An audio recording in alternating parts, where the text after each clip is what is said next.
আপনার স্ত্রীর দিকে এতটুকু নজর রাখলেন না?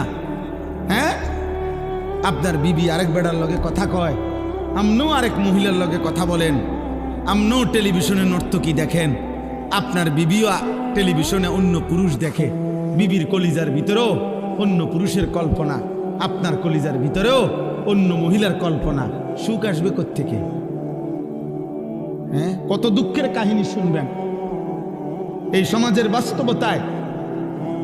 প্রতিনিয়ত আমি তো দেখি, আহা কত ভদ্রলোক বিশ্বাস করেন, স্যুট পরা, বুট পরা, দামি গাড়ি বাড়িওয়ালা, বেচারার একাকির কান্না, মনে হয় যেন নিজেও কাঁদি, কলিজা ছিঁড়ে কাঁদে একাকি যখন বলে, হুজুর কি পরিমাণ পেরেশানি, কি পরিমাণ পেরেশানি। আহ আহ দোস্ত আমার, বন্ধু আমার, আল্লাহকে বাদ দিয়ে, ইসলামকে বাদ দিয়ে, রাসূল সাল্লাল্লাহু আলাইহি সাল্লামকে বাদ দিয়ে, আল্লাহর কোরআন এবং সুন্নাহকে বাদ দিয়ে পৃথিবীর অন্য কোনো আইটেমে, অন্য কোনো পদ্ধতিতে সুখ আসে না, হৃদয়ের সুখ আসে না।